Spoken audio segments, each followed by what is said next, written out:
Hey guys, and welcome back to part 5 of the Sonic the Hedgehog 2 playthrough.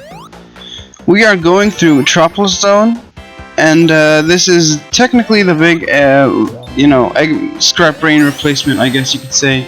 This is Eggman's big lair, I guess. This isn't the final zone in the game, but this is like, after this zone there are like 2 more levels, and after that and the final boss.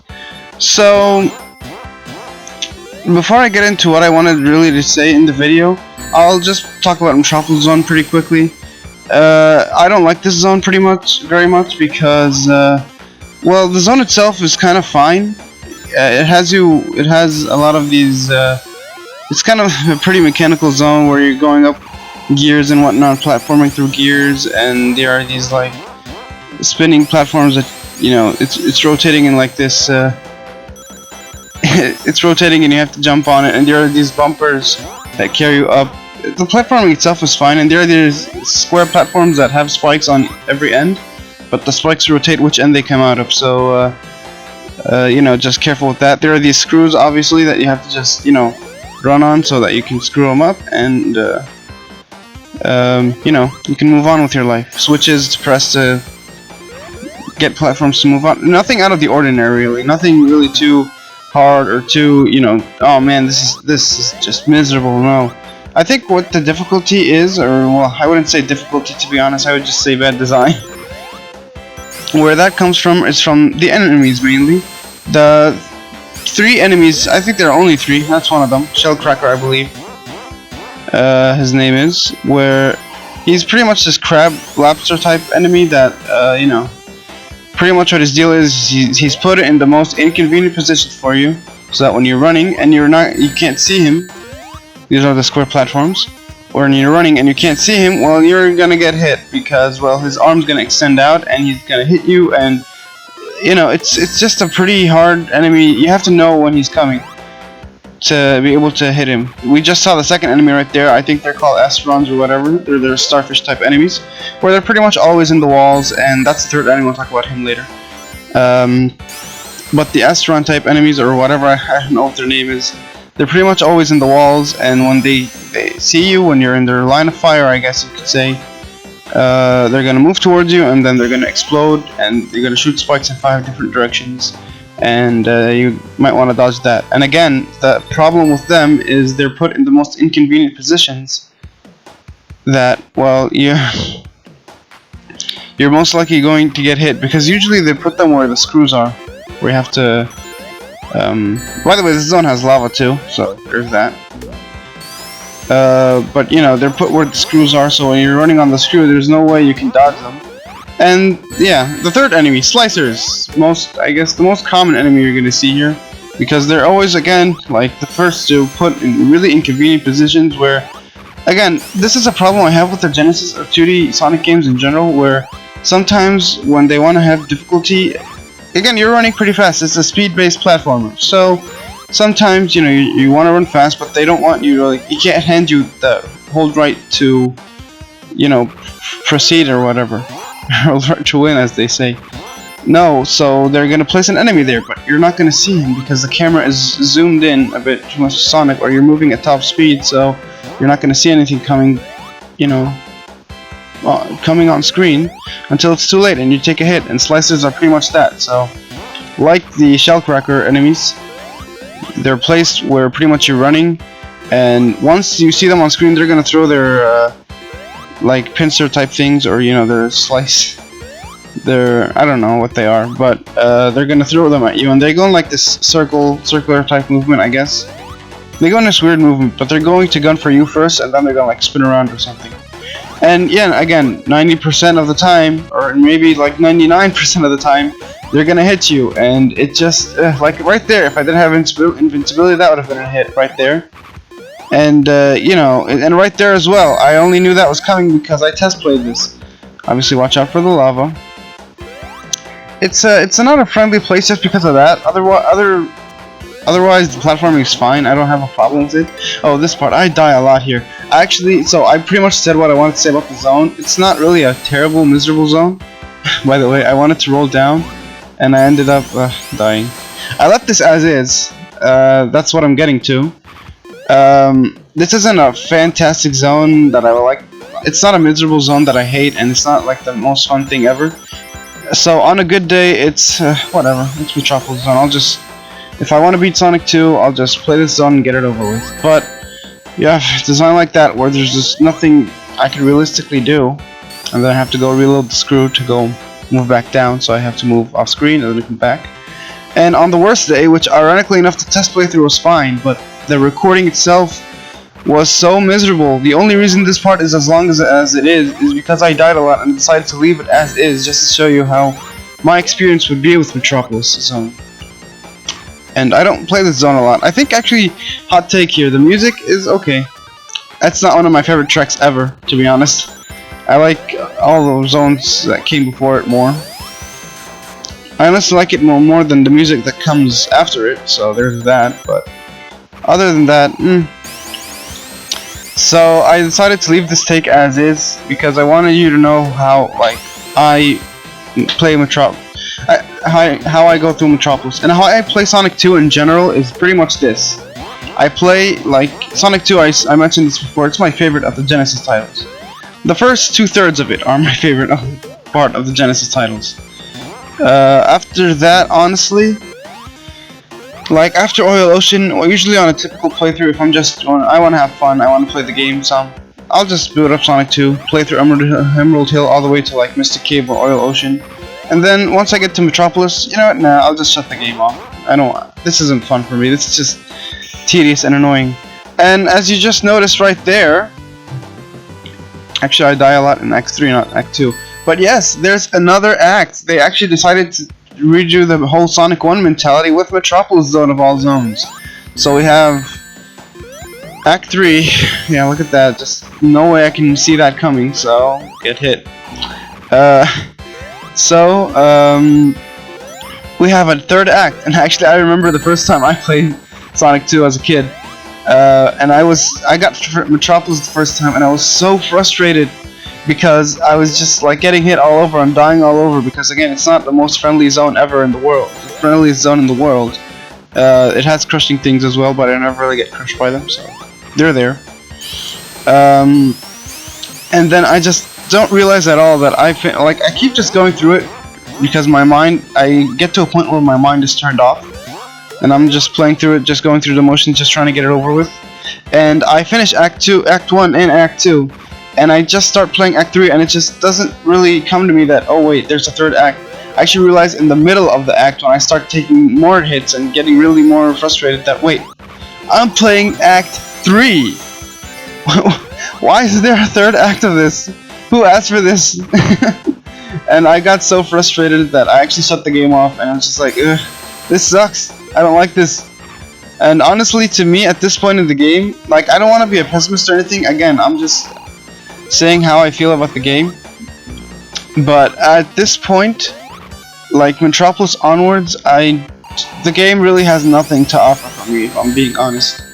None of the like pretty much only one of the upcoming boss fights is any fun for me, and honestly, even then, it's kind of like iffy. Sometimes it sucks, and sometimes not, depending on how the pattern goes. And yeah, I think this is a checkpoint where I die a lot. I left it as is, by the way. That's why the part is so long and we're already on Metropolis 3. I probably should have edited it out, but you know, you tell me what you think in the comments. And by the way, right there, what are you supposed to do? Ugh, it sucks. So, yeah, like, the Metropolis doesn't do anything for me, because you just keep taking damage and keep running forward and taking hits that you shouldn't be taking. And after this is like 2 levels. None of the 2 levels that are coming up, like the first one, I honestly don't care for. It's not that long, but the gimmick that you're doing is interesting, but not that fun, if I'm honest, on repeated playthroughs, so whatever. By the way, there's a checkpoint here. If you jump up from where I was standing right there and move to the right, you would find a checkpoint. I didn't know about that until after the fact. So yeah, it's the Oil Ocean all over again. Like if I were to fall down from that gear, I would just hit a checkpoint. I would be so happy because I died so much here. And right here actually is where I die. You get hit from the slicers, you lose your rings, and the thingy, Astron or whatever, kills you. Because that's fun. Anyway, and yeah, I just move right instinctively and jump, and by the time I realize, oh, 8 spikes, I already landed on the platform. So, whoops. Anyway, what was I gonna say? Yeah, the next level, I don't care for the gimmick of it, and the level afterwards, honestly, has probably the most boring theme ever, for me. Because the boring theme song, I don't care for the Wing Fortress when we get to that. The level itself is fine though, it's fine. And then the final boss, which again, it's okay.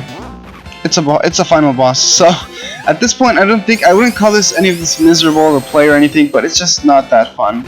And that's on a good day. I feel like it's okay on a good day, but on this day, I was just like, after I started dying and dying, I got so frustrated, and I wanted to restart the recording, but I didn't want to do it all over again because I was in Act 3, and it was like, at this point, I would just shut the game off if I was playing. But yeah, that's I pretty much said what I wanted to say. I don't want to stay negative like this forever. So let's talk about something else. I want to say something else about Supersonic because I don't think we're going to be seeing him for the rest of the playthrough, gameplay wise anyway. Supersonic and the whole special stage bit. Actually, it's going to go into another negative tangent, but I don't care for Supersonic as a reward as well. He's not really that well tested for this game, and I think it's really fitting that I think I died from someone who shot like their spikes from off screen, so that is bad design, and that's not the only time that happens, by the way. I somehow triggered him to move even though he didn't show up on screen yet, and there you go. Anyway.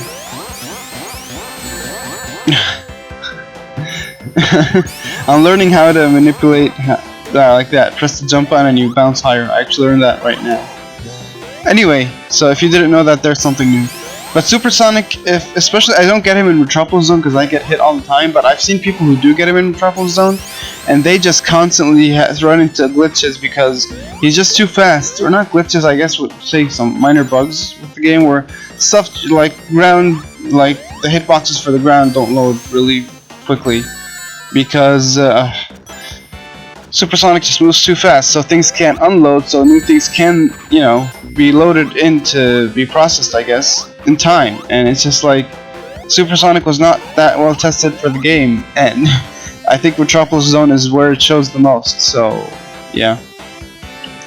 And as a reward, it's okay. I think if Sonic 2 had a mediocre soundtrack, I would be okay with it, but I don't like the fact that he replaces the music. You should have just done it like a speed-up version of the original or something, because Supersonic's theme is a lot more repetitive than all of the, music from the game, and the soundtrack is so good, man. I love a lot of the music in this game so much, and it just replaces it. So I don't really care for the double speed or invincibility thing. The invincibility is, it's gonna, buy most people or sell it for most people, I guess. Yeah, get hit from stuff you can't see because that's fun. It's just pretty much God mode. You're just having a good time. You unlock the Chaos Emeralds. There you go. Have a good time. Have a grand time. But yeah, again, I think Sonic 3 is better because Sonic 3 Supersonic, the special stages are much more tolerable. And actually, my favorite that was out of frustration, honestly. I just spin dashed for no reason and I fell into the lava, so that's on me. Yeah, but Supersonic and Sonic 3, I think the special stages are the best in the classic series. Until Mania, anyway, but in terms of the trilogy, I like these special stages the most. I like them more than Sonic CDs and Sonic 2 and Sonic 1. They're pretty good. And Supersonic himself isn't mandatory. You don't have to collect 50 rings and jump.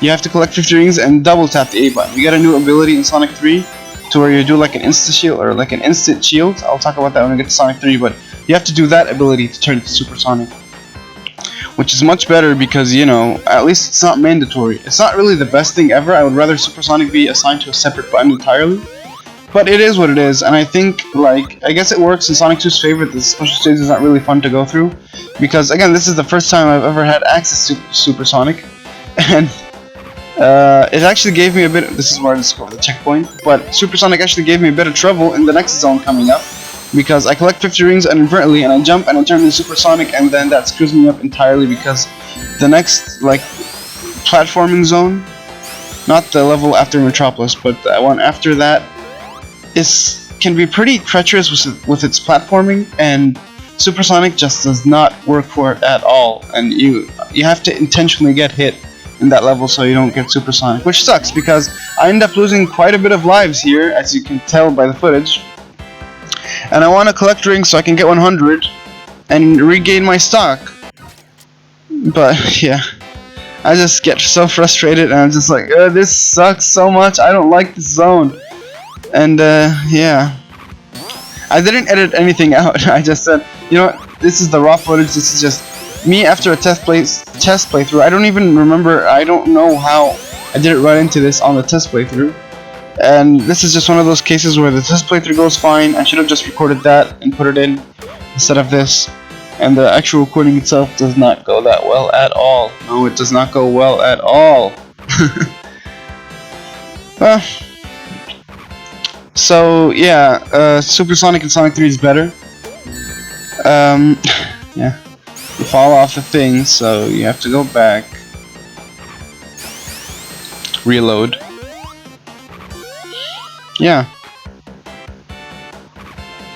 So, how this playthrough is going to be planned out is pretty much this should be like the next part should be the final part, like Metropolis Zone, then the final part.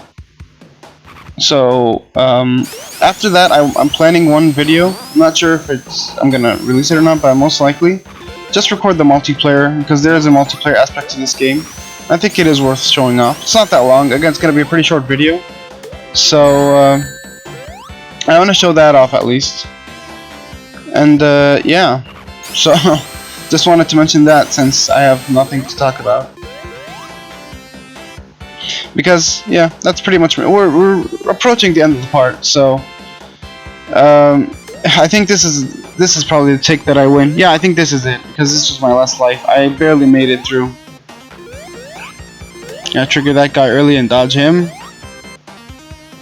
and you realize, oh, finally, am I here? Get me off! Yes, and you realize that yeah, I am at the end of the level, by the way, because you start running and you hit a checkpoint and you hit a platform that moves. Yeah, we're at the boss. So let's talk about the boss, because this is actually one of the easier bosses, and I fail it again because the test playthrough went so well, but the actual recording can't go too well. Anyway, he has a lot of these spinning orbs around him. When you hit him, he releases an orb which turns into an Eggman balloon, which you jump into. If you don't jump into it, you won't reset his pattern, so you have to jump into it. And you have an opening. I keep getting hit because I'm a fail at timing, but you do have an opening to hit him. There you go, I start taking advantage of that now, and it's a boss fight that you can tell gets so much easier as you go through it because he loses more of his orbs, so it's easier to hit him. And yeah, when he's down all of his orbs, he's just gonna shoot lasers, jump into one more time, and you're done. So, not a bad boss fight at all, pretty easy. Again, nothing too fun or anything. I'd rather fight any of the others because the other boss fights are so much more smoother in terms of how you take them out. Like the chemical plant boss fight, if you know how to fight him, then there you go. The fight's easy, it's not that hard, you're done. But this is just tiring. Anyway, that is it for this part. I'm sorry this was a really negative part. I didn't want it to be negative, but I did want to share my emotions on how I feel about this. Or my feelings, I guess. How I feel about the last bits of the game. Anyway, next part should be the final part, so tune into that. See ya.